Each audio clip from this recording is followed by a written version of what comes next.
The India-Pakistan border fell silent on May 10, 2025. A ceasefire, brokered by the United States, brought a halt to the deadliest fighting in years. The truce, however, remains precarious. It does little to address the deep-seated issues that sparked the conflict. The recent fighting erupted after a horrific terror attack in Indian-administered Kashmir. On April 22, 2025, 26 Hindu tourists were killed in Pahalgam. India blamed Pakistan-based militants. Tensions escalated rapidly.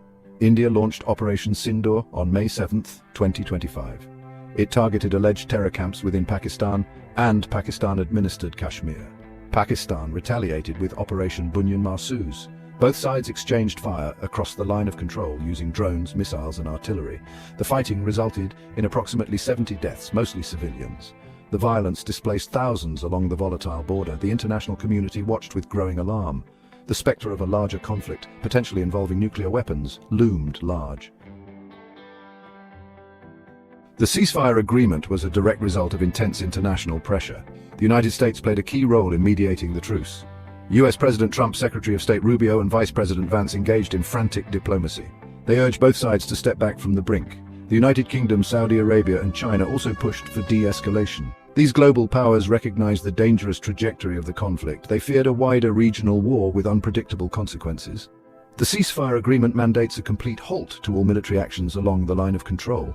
It also calls for both countries to initiate talks at a neutral site. The details of these talks, however, remain unclear. The ceasefire brought a fragile peace. Both sides agreed to halt military operations. They also agreed to start talking. However, the agreement did not address the underlying issues that caused the conflict. Beyond the diplomatic efforts, economic factors also contributed to the ceasefire. Pakistan, facing a severe economic crisis, could ill afford a prolonged conflict. The country's economy, already fragile, was further strained by the fighting. India, on the other hand, was keen to maintain its focus on economic growth. As the current president of the G20, India was eager to avoid a conflict that could derail its economic agenda.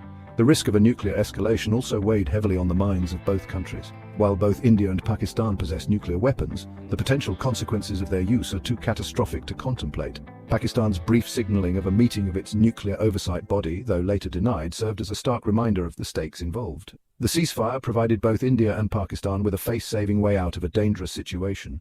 India could claim success in its anti-terrorism operation. Pakistan could emphasize its commitment to restraint and dialogue. Despite the ceasefire, significant challenges remain. The core issue of Kashmir remains unresolved. The disputed territory lies at the heart of the India-Pakistan conflict. Neither side has shown a willingness to compromise on its claims. The ceasefire is being hailed as a victory for diplomacy. However, it is important to remember that the underlying issues remain unresolved. The risk of renewed conflict is very real. Speculation abounds about hidden deals struck as part of the ceasefire agreement. Some reports suggest that Pakistan may have received economic incentives, such as a $1 billion IMF loan in exchange for agreeing to the truce. These claims remain unverified. The India-Pakistan ceasefire is a welcome development. However, it is only a first step. Both countries need to address the underlying causes of the conflict. Without a genuine commitment to peace, the region will continue to teeter on the brink.